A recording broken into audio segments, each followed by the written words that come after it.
5강에서는 4강에서 이야기 드렸듯이 실용 트리저의 비기술 영역의 적용 사례를 설명합니다. 여기서 이야기하는 비기술이라는 부분은 마케팅이라든지 비즈니스라든지 인사결정이라든지 또는 우리가 가정에서 일어나는 여러 가지 문제들을 해결하는 데 있어서 트리저를 적용해서 특히 실용 트리저의 3단계를 적용해서 문제를 풀어보면 실제 문제 해결에 상당히 도움이 된다는 것을 실제 적용 성공 사례를 중심으로 설명드리도록 하겠습니다.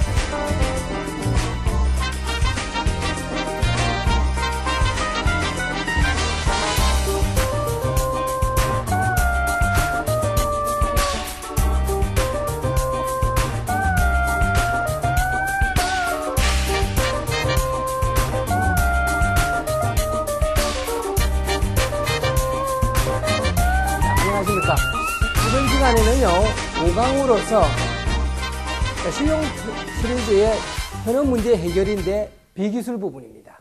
참 이거 다루기 어려운 주제입니다. 트리저는 태생적으로 기술을 기반으로 해서 만들어진 겁니다. 그런데 이 트리저가 기술 쪽에 효과가 있다가 보니까 이 비즈니스 쪽이나 이게 뭐 마케팅 이런 쪽에 있는 사람들이 슬슬 이제 트리저를 적용하려고 합니다. 그래서 뭐 비즈니스 트리저 책도 나오고 마케팅 트리저 책도 나오고 막 그럽니다. 그런데 제가 오늘 설명드리고자 하는 것은 기술 트리저를 철저히 기반으로 해서 3단계에 걸쳐가지고 경계 영역의 도식화, 모순 분석 이런 형태의 과정을 거치면서 비기술 영역의 문제를 풀 수 있다는 걸 보여줄 겁니다. 지금까지 비기술 영역에 나와 있는 트리저는요, 과연 트리저이기 때문에 해결책이 나왔는가에 대해서 의구심이 상당히 있습니다. 실제 그걸 교육하는 사람도 그렇고 그런 책을 쓰는 사람들도 실제 그렇습니다. 그런데 좀 더 이제 정말 트리저로 해서 새로운 게 나왔다라고 느낄 수 있는 형태로 가려면 좀 문제를 풀어가는 정형화된 어떤 단계가 있어야 된다. 어떤 툴이 있어야 되고 막연하게 그냥 기술 트리저를 뭐 비즈니스 쪽에 그냥 가져와서 억지로 갖다 붙인다고 될 일은 아니다. 그래서 제 나름대로 지금 현업 문제 해결 모임이라는 게 있는데 이 모임에 나오는 비기술 쪽에 계시는 분들이 상당히 유명한 분들이 여러 분 계십니다. 이제 그분들하고 실제 문제를 풀어본 사례들을 가지고 제가 비기술 쪽에도 트리저가 상당히 유용하다. 이제 그런 측면을 이야기 드릴 건데요. 특히 어떤 부분이 제일 많이 다르냐면 전체적인 분야에서 3단계로 나가는 부분은 기술 부분하고 큰 차이가 없습니다. 그런데요, 1단계 경계 영역 부분이 기존의 기술 부분에서는 경계 영역을 아주 구체적으로 어떤 부품, 어떤 모양 이렇게 그릴 수 있는데 비기술 영역은 잘 아시겠지만은 되게 사람하고 관련이 있는 게 많습니다. 추상적인 그런 표현이 굉장히 많고 사람이나 동물, 특히 사람의 성격이나 이런 거하고 관련이 굉장히 많거든요. 그 사람의 성격을 어떻게 그림으로 나타냅니까? 그렇잖아요. 그래서 기술 쪽에서 쓰던 경계 영역의 도식화라는 그림으로 표현을 그대로 옮겨놓기는 한계가 있어요. 그래서 이번에 여기서는 어떤 걸 도입하고자 하느냐 하면 6단계로 문제를 풀어나가는 6SC에서 5단계에 있었던 요소 상호작용이라는 관계가 있었거든요.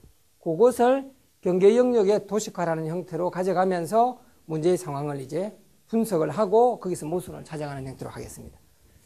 자, 왜 현업에서 비기술 문제가 어려운가? 특히나 기술 문제보다 더 어려워요, 이건요. 아무리 좋은 해결책을 내도 결정하는 사람이 그 마음에 안 들어 하면 끝입니다, 그냥. 더 이상 할 말이 없죠. 자, 그러면 도대체 할 게 뭐 있느냐? 말하기가 참 곤란하잖아요. 다만 우리가 트리저적으로 비기술 문제를 논할 수 있는 것은요, 문제의 상황을 정확하게 분석하고 그 안에서 모순을 찾아서 모순이 있는 문제를 해결하겠다는 거예요. 모순을 정의되지 않은 문제는 아예 분석 대상에도 넣지 않겠다는 겁니다. 철저하게 모순으로 접근해서 문제를 해결하는 겁니다. 자, 그렇게 해결하면 논쟁의 여지가 없죠. 근데 노사정협의회 노무사분들이 제 트리저를 듣고서 지금 노사 갈등 문제를 해결하는 데 트리저를 적용하고 있습니다. 제일 큰 차이가 뭐냐? 옛날에는 자칫 잘못하면 사용자 측 편들다가 보면 노조한테 찍혀가지고 완전히 쫓겨나요. 노조 편들면 사용자한테 잘려. 그런데 이 트리저를 적용하고 나서는 노사관계 갈등에서 생기는 모순이 있을 거 아닙니까? 철저히 그 모순을 정의해놓고 트리저라는 입장에서 모순만 이렇게 따져 나가는 거죠. 그러면 양쪽 편 들 필요가 없잖아요. 그래서 자기가 입장을 차기가 좋고 한쪽 편을 안 들다가 보니까 조율을 하는데 굉장히 좋다. 그래서 여러 사람들이 지금 노사 문제를 해결하는데도 트리저를 적용을 하려고 하고 있고 오히려 기술보다도 트리저의 적용 용도가 더 좋다. 뭐 심지어 이런 표현까지 있습니다. 자, 현업에서 비기술 문제를 해결하는데 왜 어려운지를 한번 보죠. 앞에서 이제 제가 기술 문제도 왜 현업에서 적용하는데 어려운가 이야기했는데 비기술 쪽에는 어떤 차이가 있는지 한번 보죠. 한마디로요, 문제의 내용을 정확하게 파악하지 못합니다. 대개 우리가 비기술 문제, 여러 가지 인사 문제나 이런 것들은 여러 가지가 엉켜 있습니다. 굉장히 다양한 형태의 여러 가지 상황들이 엉켜 있는데 그 상황들을 제대로 분류해서 문제를 바라보지 못한다는 거죠. 트리저는 그것들을 모순이라는 입장으로 분류를 하겠다는 의미고요. 또 대개의 문제는 실은 알고 보면 모순이 그 안에 들어있다는 거죠. 모순이 들어있는데 그 모순에 대해서 모순이 뭐며 모순을 해결하는 구체적인 툴을 공부한 적이 없잖아요. 그러니까 한마디로 말장난으로 끝나는 거죠. 목소리 큰 놈이 이기는 상황이 되는 거죠. 그런데 트리저에서는 바로 어떤 문제가 있을 때 모순을 찾아서 구체적으로 해결하는 단계를 봐왔잖아요. 그러니까 이것을 한마디로 비기술 쪽에도 한번 써보자라고 하는 게 비기술 트리저라고 보면 되죠. 그래서 어떤 형태로든 아무리 문제가 복잡하고 뭐 하더라도 모순으로 분류해서 모순으로 정의해서 그 모순을 찾고 나면 이제 시간적으로 공간적으로 조건적으로 들여다볼 여지가 있지 않습니까? 그런 사례들이 쭉 있으니까 그걸 써서 문제를 보겠다는 겁니다. 그 다음 뭐 당연히 트리저 같은 걸 공부를 안 했기 때문에 정형화된 문제 해결 툴이 없다. 기껏해야 브레인스토밍 써서 그냥 회의하는 정도다. 한마디로 문제를 해결하겠다는 게 아니고 문제의 상황에 대해서 토론을 하는 거죠. 그래가지고는 해결책이 안 나온다. 자, 그러면 비기술 영역에서도 트리저를 적용해서 문제를 해결한 예가 있는가? 라고 질문을 한다면 저는 예스입니다. 이런 사례도 기술만큼은 없지만은 몇십 개 정도의 해결 사례는 있고 그렇게 해결한 결과 새로운 사업의 아이템으로 간 예도 있습니다. 오늘 발표하는 중에 일부도 그 내용이 나올 겁니다. 자, 그러면요. 비기술 쪽에 보면 사실상 비기술 영역에도 기술 쪽에 해당하는 거하고 거의 같이 모순이라는 게 거의 있습니다. 예를 들면 볼까요? 노사 문제. 노사 문제 임금을 많이 줘야 된다, 적게 줘야 된다. 다 지금 전형적인 모순 문제다. 복지, 후생 마찬가지고. 국가 기반시설. 국가의 뭐 기반시설, 철도, 도로 잘 해놓으면 좋죠. 근데 돈 많이 들어서 안 되잖아요. 기반시설을 잘 해놔야 되고 잘 해놓을 수 없고. 다 그런 거죠. 교육도 마찬가지입니다. 집에서 애 교육시키는데 애한테 게임 할 시간을 좀 줘야 될 거 아니에요. 게임 전혀 못하게 할 수는 없는 거 아닙니까? 게임 하게 해야 되고 해서는 안 되죠. 애들한테. 애 교육에서. 가정에서도 그렇고. 학원에 많이 보내야 되고 보내서는 뭐 안 되고. 다 모순관계다 사실상. 오히려 기술보다 더 명확한 모순관계가 딱 나온다. 자, 그러면 그런 것들을 실제 적용한 예를 이제 한번 보죠. 최근 어제 말이에요. 어제 신문에 이런 게 나왔습니다. 이 오바마입니다. 오바마 후보죠. 미국이지. 대통령 후보인데 이 오바마 후보의 외할머니가 지금 하와이에 계세요. 그래서 지금 아주 위독한 상황입니다. 그래서 이 사람이 어제 이제 어떻게 선언을 했냐면 23일, 24일 이틀 동안 지금 후보 연설을 중지하고 할머니 병문안을 간다. 이렇게 됐어요. 그래서 신문에 크게 국내 중앙지에 어떻게 뽑았냐면 자, 오바마의 하와이 방문은 독이냐 약이냐 이렇게 큰 제목을 딱 그렇게 뽑았죠. 자, 독인지 약인지 모르잖아요. 그죠? 지금. 자, 그랬을 때 이 속에 모순이 있다면 어떤 게 있느냐? 한번 보자. 자, 결국 오바마 입장에서는요. 2일 동안 병문안을 가야 됩니다.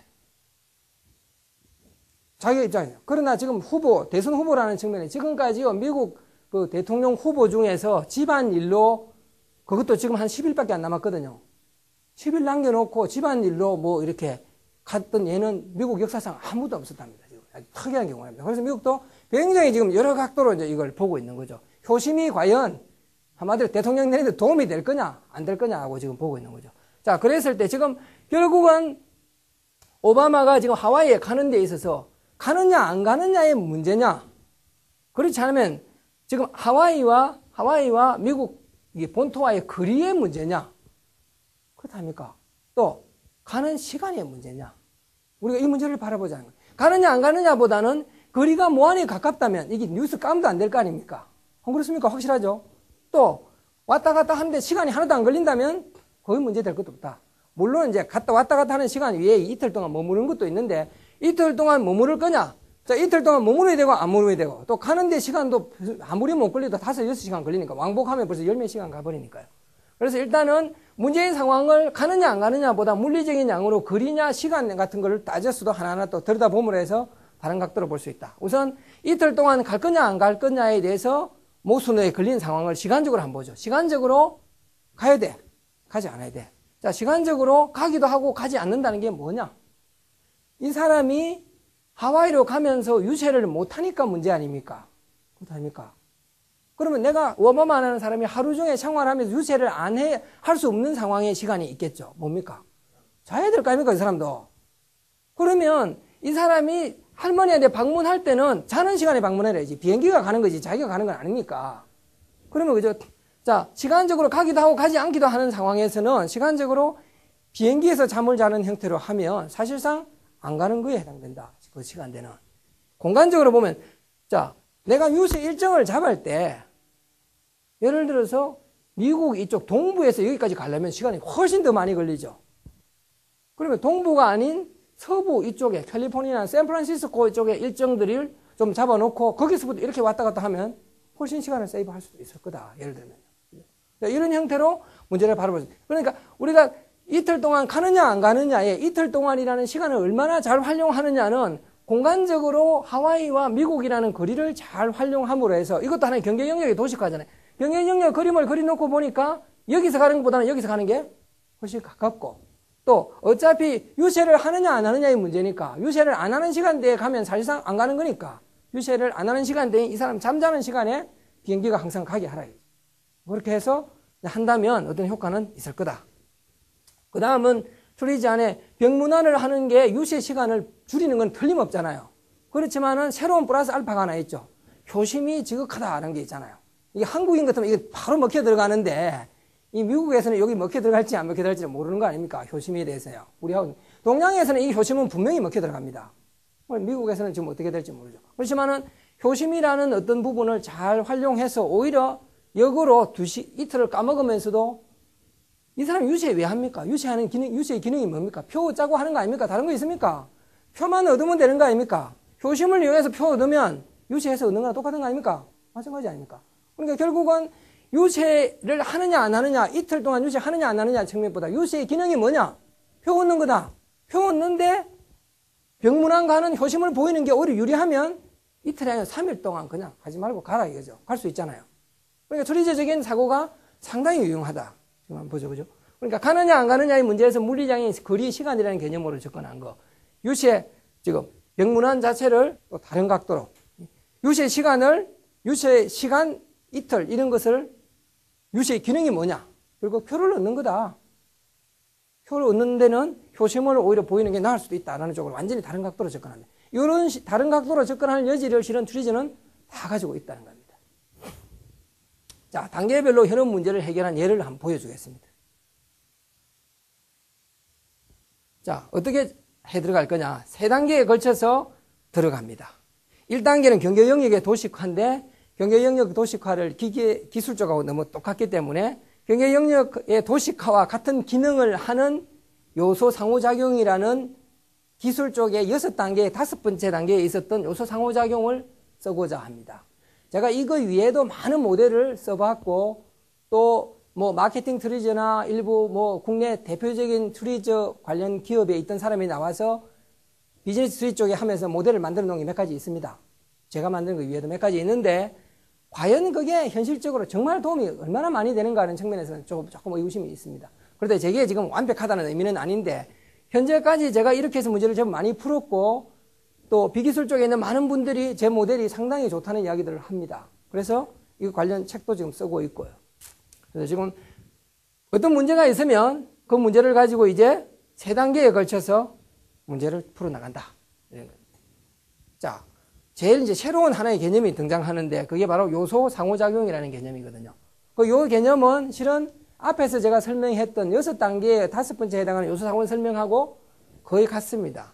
자, 거의 비슷한데 여기에 들어가는 내용들이 기술 쪽에 들어가는 내용이 아니고 우리가 사람의 성격이라든지 비기술에 관련된 어떤 뭐 성분이라든지 어떤 뭔가가 여기에 들어간다. 그리고 요 상호작용이라는 것은 요 둘이가 서로 뭔가를 주고받는 거 한마디로 기능이라고 생각하면 됩니다. 그 기능에 대한 뭔가를 올려놓는다. 이렇게 생각하면 되고 비기술 쪽이니까 품질, 제품의 가격, 사람, 뭐 경제력, 뭐 이런 것들, 돈이 있느냐 없느냐, 뭐 이런 것들이 여기에 들어가기 시작하는 겁니다. 이제. 자, 그러면 실제 이제 문제를 한번 풀어보죠. 자, 이건 영화 아웃브레이크라는 영화 보셨습니까? 굉장히 유명한 배우도 나오지 않나요? 제가 아주 좋아하는 배우도 여기 나오는데요. 이 아웃브레이크라는 영화를 보면서요, 제가 트리즈를 하고 나서, 야, 내가 정말 창의적으로 많이 변했구나라는 걸 느낀 최초의 제 느낌을 바로 받았던 것 중에 하나입니다.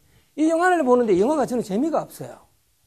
왜냐하면 이 영화가 자, 굉장히 위험한 그런 어떤 병균체, 한마디로 전염병이 있습니다. 그 전염병이 에볼라 바이러스인가 그렇죠. 실제 그 설정에서. 이 에볼라 바이러스에 대한 어떤 약이 없습니다. 이 에볼라 바이러스가 갑자기 어떤 지역에, 어떤 지역에 탁 나타난 거예요. 그래서 전 세계 최고의 의료진들을 보내가지고 그걸 제거하기 위해서 노력합니다. 물론 군대가 딱 들어가서 딱 이제 치고 있죠. 그런데 이 문제를 해결하려고 들어갔던 의료진들이 전부 다 바이러스에 감염돼가 다 죽게 된 거죠. 이제 며칠 못 살아요. 그러니까 이제 결정을 내리죠. 이거 그대로 놔두다가는 이 병균이 계속 다른 데 퍼져나가면 인류가 멸망한다. 그래서 이걸 폭격해서 그냥 초고성능 폭탄을 가져가서 떨어뜨려가지고 그냥 다 초토화시켜버리라. 이런 결정을 내립니다. 그 명령을 받고 이 사람이 갑니다. 조종사가 가죠. 조종사가 폭탄을 떨어뜨리러 가는 겁니다. 지금요. 자, 폭탄을 떨어뜨리러 가는데 제가 볼 때는 이 모순이 명확한 거죠. 제가 트리즈를 했기 때문에 이 사람 입장에서는요, 폭탄을 떨어뜨려야 돼. 거기다가. 그 다음에 이 사람이 폭탄을 떨어뜨리면 안 돼. 떨어뜨리면 안에 있는 사람 다 죽어. 의료진들도 그렇고. 특히나 어떤 상황이 발생돼. 이 사람이 폭탄을 떨어뜨리기 직전 상황에서 이제 이 마을에서 일어나는 그 교신을 듣게 됩니다. 그러니까 이 의료진들이 새로 약을 찾은 거죠. 그 약을 이제 여러 가지 약을 찾아 들어갔는데 효과가 있는지 없는지를 검증을 못하고 있었는데 효과가 있다는 게 검증된 거예요. 한마디로 병에 거의 죽기 직전인 사람이 서서히 살아나는 상황까지 간 거죠. 그럼 이 사람들이 이제 새로운 약이 이제 드디어 찾아졌다라고 기뻐하고 있는데 그 순간 실은 폭탄은 떨어져야 되는 시간이죠. 그런데 전 세계 예를 들어 미국도 대통령한테 연락해서 할 수 있는 그런 시간이 없는 거예요, 지금요. 이 사람은 군인이니까 당연히 명령대로 떨어뜨려야 되잖아요. 이 사람은 갈등하는 거죠. 분명히 명령상으로는 자기가 떨어뜨려야 되고 시간이 딱 정해져 있는데 그 시간에 떨어뜨리면 지금 약이 만들어졌다는데 약도 없어지고 사람도 다 죽고 특히나 에볼라 바이러스가 여기 있는 것만이 아니고 다른 데도 실제 있을 수 있잖아요. 얼마든지 있을 수 있잖아요. 우리가 모를 뿐이죠. 그죠? 그렇다면 여기 약 발견한 것도 다 없애버리면 이거 끝장이잖아요. 그러면 이 사람은 분명히 명령은 수행해야 되고 명령을 수행해서는 안 되는 거 아닙니까? 딱 모순관계가 걸려드는 거죠. 근데 제가 볼 때는 그걸 가지고 이제 상당히 오랜 시간을 쭉 이 사람이 갈등하는 상황이 벌어집니다. 근데 저는 이거 모순이 명확하잖아. 폭탄을 떨어뜨려야 되고 떨어뜨리지 않아야 되는데 얘가 해야 할 일은 폭탄을 떨어뜨리기도 하고 떨어뜨리지 않기도 하면 된다. 간단한 거 아닙니까? 그러면 저는 해결책을 벌써 찾았거든요. 영화 되고 얼마 안 돼서 저는 다 찾았어요. 근데 밥을 알고 있는데 이걸 계속 질질 끌고 나가는 게 저는 굉장히 지겨운 거예요. 굉장히 지겨웠어요. 지금 몇 개 영화에서 이런 걸 경험 많이 했어요. 자, 그 상황을 한번 보죠. 지금 조종사가 명령을 받기를 폭탄을 떨어뜨리라는 뭔가 명령을 받았습니다. 마을이 있습니다. 이게 이제 요소 상호작용 모델에서 보면 조종사하고 마을의 문제입니다. 조종사하고 마을로 놓고 보면 이게 어떤 해결책이 나올지 도저히 생각이 안 나요. 그런데 이렇게 생각합니다. 조종사 입장에서는 지금 조종사의 성격도 있을 거고 조종사의 비행기도 있고 속도도 있고 조종사가 폭탄을 투하하는 상황도 있고 명령을 수행해야 되는 것도 있고 통신도 있고 여러 가지가 있잖아요. 여러 가지 팩터들이 있다. 마을은 지금 마을의 위치도 있고 마을의 크기도 있고 마을 안에 사람도 있고 약도 있고 쭉 있죠. 결국은 이 사람이 지금 조종사가 마을에 폭탄을 투하하느냐 안 하느냐의 상호 과정에서 보면 조종사와 마을의 문제가 아니고 조종사를 구성하는 뭔가 이쪽하고 여기하고의 관계에 걸려 있다. 이걸 잘 찾아야 된다. 한번 볼까요? 모순을 한번 도출해 해볼게요. 지금 상황에서 앞에 있는 상황에서 이 그림 상황에서 모순을 한번 도출해. 모순은 어떻게 걸리냐면 자, 이 마을에 어떤 변화를 줄 수 없잖아요. 마을 사람들을 지금 어디 뭐 다른 데 보내가지고 할 수도 없는 거고, 마을을 내가 어떻게 할 수 없는 게, 오직 지금 뭔가 내가 조치를 취할 수 있는 거는 조종사밖에 없어요, 지금 상황에서는. 자, 조종사 입장에서는 폭탄은 어떻습니까? 투하해야 되고 투하해서는 안 되죠. 그렇지 않습니까? 또 명령을 수행해야 되고 수행하지 않아야 되는 거죠. 그런데 가만히 보십시오. 명령을 수행한다는 거고 폭탄을 투하한다는 거하고 얼마나 차이 나는가 한번 보이죠. 자, 명령을 수행한다는 건 단순하게 yes, no입니다. 그죠? 폭탄을 투하한다는 것은 어디에 투하하느냐, 어디라는 관점이 벌써 나오잖아요. 안 그렇습니까? 언제 투하하느냐 나오잖아요. 볼까요? 자, 어떤 상황에 보죠? 모순을 도출해보면 한마디로 조종사에 해당하는 부분에 해당하는 모순이 어떤 게 나오냐면 명령을 수행해야 되고 수행하지 않아야 돼. 물론 비행기를 몰고 가야 되고 안 몰고 가야 되고 뭐 여러 가지가 나오겠죠. 쭉 나오는데 간단하게 보면 명령을 수행해야 되고 수행하지 않아야 되는데 명령을 수행하기도 하고 명령을 수행하지 않기도 하는 것. 요걸 한번 분석해보죠. 자, 명령을 수행하는데 언제 수행하느냐? 사람이 없는 시간에 명령을 수행하라 이거지. 그럼 말 되죠. 그럼 사람들은 야 비켜라 지금 폭탄 떨어뜨린다 해놓고 떨어뜨릴 수 없는 거 아닙니까 지금 상황이. 그 사람들 죽이러 오는데 자기가 현실적으로 안 된다고. 야 어디 갖다 놓고 있어 그러면 폭탄 떨어뜨릴게 이렇게 할 수 있는 상황 아니란 말이지 지금. 그러니까 시간적으로 수행해야 되고 수행하지 않는다고 생각은 하지만 사실상 별로 선택의 여지가 없다 사실상. 그런데요 폭탄을 투하해야 하고 투하하지 않아야 된다는 쪽으로 한번 생각을 해보죠. 자, 폭탄을 투하해야 돼. 시간적으로 사람이 없을 때 폭탄을 투하한다는 거는 이거 비슷해요. 공간에서 완전히 다른 차이가 납니다.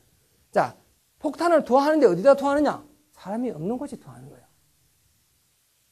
군인이니까 명령 수행해야 될 거 아닙니까? 당연히 명령 수행한다. 어떻게 수행하느냐?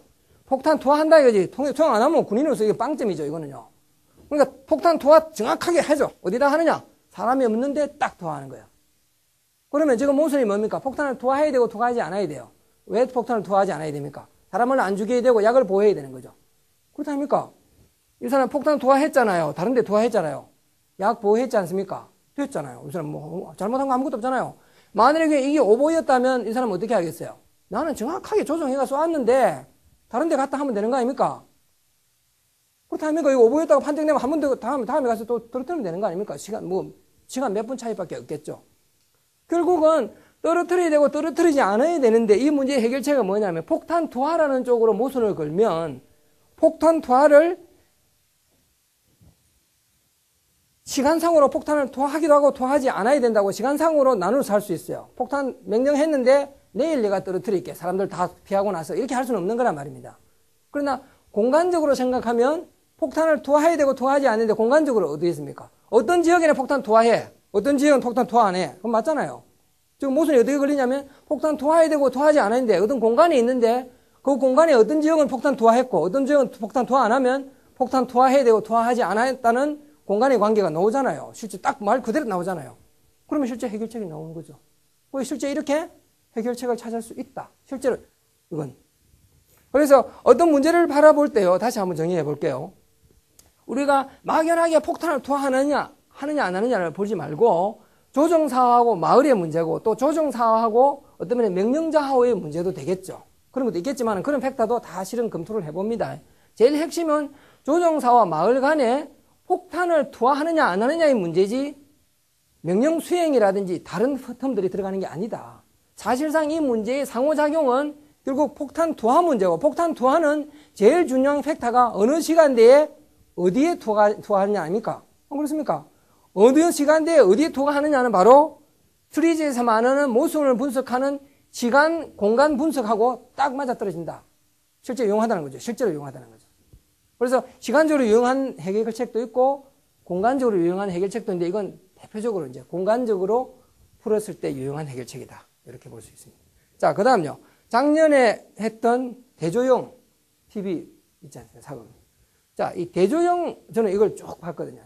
제가 TV에 보는 유일한 게 9시대에 하는 요 대조영 그거 하는 거 지금부터 한 7, 8년 전부터 쭉 다 보고 있습니다. 쭉 다 지금 한 편도 안 빠지고 거의 뭐 만일 못 보게 되면 녹화해놨다고 볼 정도로 보거든요. 대조영 이걸 보는데 대조영이 발해를 건국했지 않습니까? 발해를 건국하고 나서 당나라에 막 쫓기는 상황에서 발해를 건국했죠. 발해를 건국하고 나서 계속 당나라의 위협을 받습니다. 그래서 돌궐하고 손을 잡아서 당나라를 견제하려고 하는데 돌궐의 이제 사신으로 그 드라마에서는 대조영의 아들이라는 거미라는 애 있습니다. 거미 장군이 협상을 하러 떠납니다.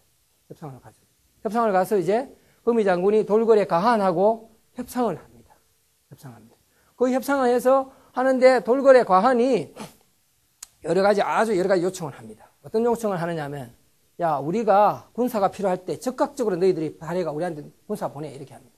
우리가 요청하면 언제든지 군사를 우리한테 보내라. 이렇게 이야기하죠. 그 다음 또 한 가지는 말을 500필, 1년에 말을 500필씩 우리한테 계속 납품해라. 이렇게 공급하라. 이렇게 이야기하죠. 그 이야기를 듣고 이제 거미 장군이 하루 저녁 생각을 해서 해결책을 주기로 한 겁니다. 자, 이 상황의 경계 영역을 한번 그려보자. 그 경계 영역이 뭐냐? 발해의 거미 장군하고 결국 돌궐의 가한인, 실체인 이 두 사람의 문제입니다. 그죠? 이 두 사람 사이에 뭐가 지금 주고받는 중입니까? 이 사람이 요청한 어떤 요청 내용을 수용하느냐 안 하느냐의 문제 아닙니까? 그죠? 수용 못하면, 한마디로 거미가 수용 못하면 이 관계는, 외교 관계는 깨지는 겁니다. 그럼 예를 들어 당나라하고 돌궐하고 손잡고 들어오면 발해는 볼 것도 없이 그냥 망하는 겁니다. 그냥 날아가요. 그냥. 건국하고 몇 년 안 돼서 그냥 날아가는 상황이죠. 자, 이랬을 때 이 문제를 한번 풀어줘. 발해 장군이 가지고 있는 한마디로 카드가 뭐냐? 어떤 특징이 있느냐?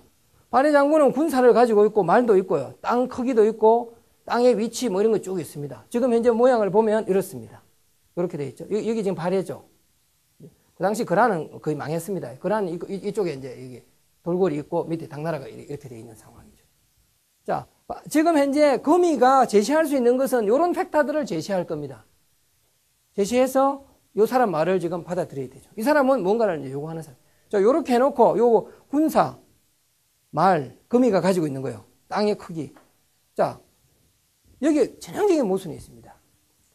자, 외교 관계를 터기 위해서 한마디로 발해는 군사를 돌궐에서 요구하는 군사를 언제든지 보내줘야 된다. 그러죠? 보내줘야 되죠. 근데 보내주면 안 되잖아요. 상황적으로. 지금 나라 만들어지가 얼마 안 되는데 돌궐이 예를 들어 다른 쪽에 서쪽에 있는데 하고 전쟁하는데 군사 보내라 보내주면 당나라 치고 들어와서 당장 망하는데 보내줄 수가 없는 상황이란 말이지 지금요. 그리고 말이 어디 있습니까? 나라 만들어진 지가 며칠 되지 않은데 그럼 말을 지금 보내줘야 되고 외교 관계를 털려면 말을 보내줘야 되고 보내줄 수 없는데 보내주기도 하고 보내주지 않은 상황에 모순이 걸리죠. 그 위에 다른 것들은 있지만은 협상력을 어떻게 모순을 걸 수도 없고 없잖아요. 그러니까 지금 요 경계 영역 이걸 요렇게 그림을 넣고 보면 여기에 발해가 가지고 있는 어떤 특징들을 쫙 적어보면 모순이 걸리는 게 몇 개 없다니. 땅의 크기에 어떻게 모순을 겁니까? 못 걸거든요. 그러니까 군사 말이 사실상 지금 이제 이쪽에서 요청을 한 거기 때문에 이 요청하고 관련이 있는 이 두 개의 텀이 결국은 모순이 딱 걸려든다는 겁니다. 자, 군사를 보내야 되고 보내지 않아야 되는 것도 한번 보죠. 자, 뭐냐? 지금 군사는 보내야 하고 보내지 않아야 됩니다. 그죠? 그렇지 않습니까? 자, 군사를 보내기도 하고 보내지 않은 상황에서 거미 장군이 어떻게 이야기하냐면 이렇게 이야기합니다. 시간을 딱 분리해가요. 시간으로 이렇게. 자, 네가 알다시피 우리나라가 지금 이제 금방 나라를 만들어가지고 나라 안정도 안 되고 군사도 몇 명 없다. 그래서 3년 뒤에부터 너 말을 들어주겠다. 지금은 좀 안 되겠다. 보내줘야 되고 보내주지 않아야 되는데 보내주지 않는 기간을 3년을 두고 3년 뒤에 보내주겠다는 거 아닙니까? 그죠? 근데 이 이야기는요. 이건 초등학생을 보내놔도 외교관 정도 되면 이 정도는 합니다. 안 그렇습니까? 거의 말 못하는 거 아무나 보내놔도 야 네가 알다시피 지금 우리 보내줄 군사가 없다. 2년 뒤에 보내줄게. 3년 뒤에 보내줄게. 뒤에 보자는 거 치고 맞는 이야기 어디 있습니까? 사실상 이거는 아무 말도 안 해. 이건 전혀 협상으로서의 자격이 없는 말이에요. 사실상 이건요. 이건 상대방이 안 받아들이려고 하면 이건 전혀 협상으로서 아무 의미가 없는 거다. 설득력이 실제로 없다. 이렇게 이야기하죠. 그 다음 공간적으로 생각하면요. 잠깐 이야기를 하고 얘기해요. 그 다음 이렇게 이야기합니다. 여기에 대해서는 가한이 그냥 그래 이 정도 받아들입니다. 그런데 가한이 돌궐의 가한이 이 거미에 대해서 이 협상을 완전히 받아들이는 결정적인 거미가 정말 역시 대조영의 아들로서 똑똑하구나 이렇게 해서 딱 받아들이는 사건이 있습니다. 그게 뭐냐 하면 말을 보내라고 하죠. 아까 두 가지가 있다 했잖아요. 말을 보내라고 보내지 않아야 된다 모순으로 정할 수 있잖아요. 그럼 말을 보내야 되고 보내지 않아야 된다고 하는데 여기도 시간적으로 말을 보내기도 하고 보내기도 않으면 거미가 이렇게 이야기해요. 야, 군사와 마찬가지로 우리 보내줄 말이 없다. 말도 3년 뒤에 보내줄게. 이렇게 말하면 이게 되겠습니까? 협상 깨져버리죠. 끝이죠. 그런데 거미가 이렇게 말을 안 합니다. 어떻게 하느냐? 조건의 분리를 씁니다. 조건을 씁니다. 그러니까 비기술적은요. 분리 원리라는 것 중에 시간 공간보다 이 조건이 상당히 많이 있어야 돼요. 어떻게 하느냐? 이렇게 하죠. 우리가 지금 말이 별로 없어. 내가 정말 보내주고 싶은데 말이 이제 없으니까 너희들 돌고래 말 많잖아. 그러니까 종말을 좀, 어미 말들을 좀 보내라, 우리한테. 예? 그러면 그 어미 말 키워서 새끼 낳아가지고 잘 길러서 내가 얼마든지 보내줄게. 즉시 하겠다. 이건 정말 고단수입니다, 이건요. 지금 나라 경제가 엉망이잖아. 나라 이제 만들었으니까요. 그런데 말을 보내줘. 그 말 가지고 자기가 뭐 농사도 짓고 다 할 수 있잖아요. 거기 새끼 낳아서 길러가 보내주면 되잖아요. 그래서 조건을 딱 걸면서 종말을 보내주면 우리가 키워서 보내주겠다라고 이야기하죠. 그러면서 돌고래 가안이 정말 똑똑하다. 정말 좋은 제안이다. 왜? 돌고래는 말이 굉장히 많이 있으니까, 지금도. 있는데 이제 전쟁을 하든지 하면 더 필요한 것도 있고, 어떤 면에서는 떠보기 위해서 한 것도 있죠. 이 사람들이 지금 외교 관계에서. 그래서 받아들이는 상황이 됩니다. 되는데요, 군사를 보내야 하고 보내지 않아야 된다. 여기에서요, 추리제적으로 분석하면 기존과는 완전히 다른 새로운 걸 하나 내볼게요. 저는 이 작가들도 추리제를 알면 훨씬 더 실감나는 시나리오를 쓸 수 있다고 봐요. 시간적으로 보면 3년 뒤에 보내겠다. 이건 외교로서 의미가 없는 거단 말이에요. 이건 뻔한 소리고, 공간으로 한번 해볼게요. 자, 내가 보내기도 하고 보내지 않아야 되잖아요, 군사를요. 근데 어떻게 보내느냐? 이렇게 보냅니다. 공간으로 보면요, 이렇게 하는 거죠. 자, 여기가 발이 아닙니까? 지금 현재 실제 거란은 이제 거의 그 당시 망한 정도였고, 이쪽에 돌고래 있고, 이쪽에 이제 당나라가 있었거든요. 그럼 한마디로, 군사를 보내주기도 하고 보내주지 않 정확하게 보내주겠다 이거지. 100% 보내주겠다. 언제 어떻게 보내주냐? 우리 국경하고 너희 국경하고 가까운, 이제 당나라하고 가까운 쪽에서 전쟁을 하든지 군사가 필요할 때는 즉각 보내주겠다. 특히 당나라하고 지금 좀 싸워라. 좀 붙어라. 그러면 얼마나 우리나라가 안정됩니까? 정말 끝내주는 거죠. 적끼리 싸우면 우리만큼 좋은 게 없잖아요. 그러니까 우리 국경 근처에서 특히 당나라하고 너희들이 싸우는 데는 우리가 즉각적으로 그냥 다 보내주겠다. 군사 다 보내주겠다. 다른 데는 안 된다 이거지. 그럼 공간적으로 말되잖아요. 지금 무슨 이야기냐면 공간적으로 보내줘야 되고 보내주지 않아야 되는데 우리 발의 국경 근처에서 싸울 때는 보내주고 그렇지 않고 다른 데서 너희들 서쪽에 뭐 유럽하고 너희들이 싸우는데 우리 군사를 보낼 수는 없다는 거지. 그래 이야기했더라면 훨씬 더 수준 높은 게 된다. 실제로. 말되지 않습니까? 그죠? 그래서 드라마에서 만일 제가 볼 때는 거미가 이야기를 할 때 요렇게 이야기를 했더라면 이 이야기는 너무나 뻔한 이야기이기 때문에 이런 이야기는 솔직히 의미가 없거든요. 이 이야기를 했더라면 이 작가가 상당히 생각을 많이 하는 사람이다. 이렇게 들어갈 수 있지 않을까 생각이 듭니다. 요거 하나 좀 더 하겠습니다. 자, 보죠. 이건 우리 현역 문제 해결에서 나왔던 이야기인데요. 이것도 참 현실적인 이야기입니다. 자, 어떤 집에, 이거 실화입니다, 실화. 우리 모임에 나오는 사장님의 애가요, 3살인가 뭐 이래 되는데, 얘가 엄마한테 강아지를 사달라고 막 조르는 겁니다. 애완견을 사달라고 막 조르는데, 엄마 입장에서는 애한테 걔를 사줄 수 없는 거예요. 청소도 해야 되고, 엄마가 강아지를 싫어하는 건 아닌데, 관리하기가 너무 번거로워서 안 된다는 거예요. 자, 그랬을 때 이 상황도 한번 경계 영역을 도식화를 통해서 1단계부터 풀어보자. 자, 결국 엄마하고 어린이하고가 뭔가 지금 바라보는 강아지에 대한 해석이 틀린 겁니다. 지금 상호 이해가 지금 잘 안 되는 겁니다. 그죠?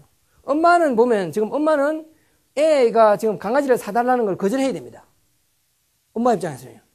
거절하면 애가 울고 야단 날 거 아닙니까? 애 관리가 안 되니까. 또 거절하면 안 돼. 거절해야 되고 거절하지 않아야 되고. 비슷한 이야기지만은 강아지를 사줘야 되고 사주지 않아야 되고. 무슨 딱딱 걸려들죠. 청소, 위생, 아이 정서, 교육, 환경 이런 거 쭉 나오지만은 사실상 모순 관계하고는 상관없지 않습니까? 의외로요. 굉장히 복잡할 것 같은 비기술 영역의 문제들도 이렇게 정리해놓고 보면 모순으로 걸리는 놈이 별로 없다는 거죠. 이것들은 전혀 생각해서 완전 제외시킨다는 거예요. 그런데 우리가 트리즈를 쓰지 않고 토론을 하면 이것보다는 여기에 더 많이 들어가요. 교육 정서상 어떻고 막 쫙 이야기하거든요. 환경이 어떻고 이야기 쫙 한단 말입니다. 근데 사실상 문제의 경계 영역을 그려놓고 보면 이거는 모순이 안 걸리기 때문에 완전히 배제하는 거죠. 그럼 이것만 가지고 한다는 거죠.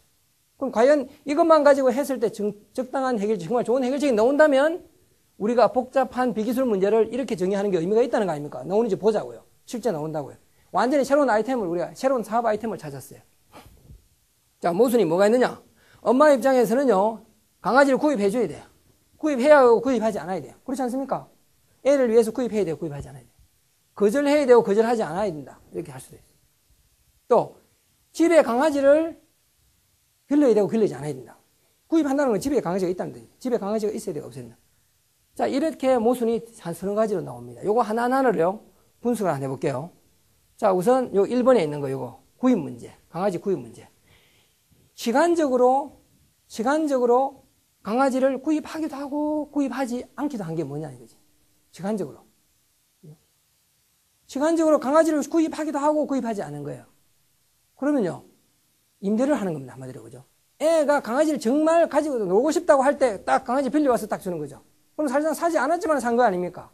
그럼 강아지 임대를 하는 거죠. 또 강아지 카페 같은데 애 데려가가지고 거기서 놀게 하는 거죠. 그럼 그 돈 내는 거니까 사실상 구입하는 거 비슷한 게 돈의 입장에서 왔다 갔다 하지 않습니까?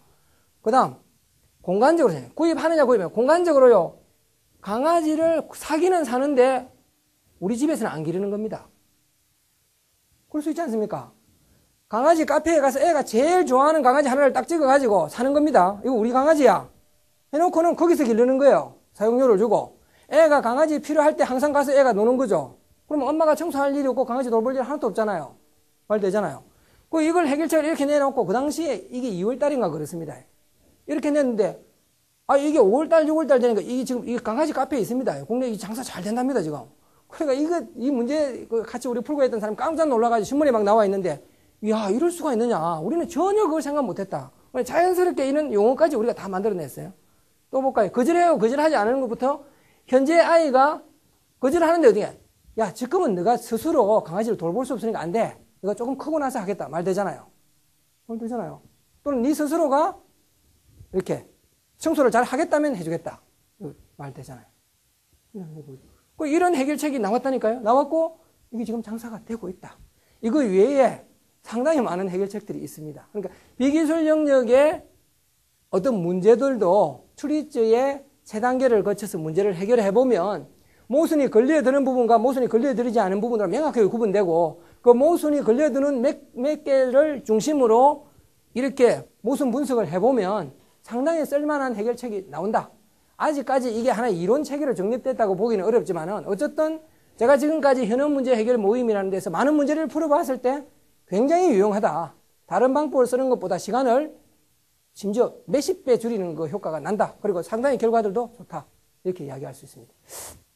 이상으로서요, 5강을 마치고 6강에서는 아이디어 제너레이션.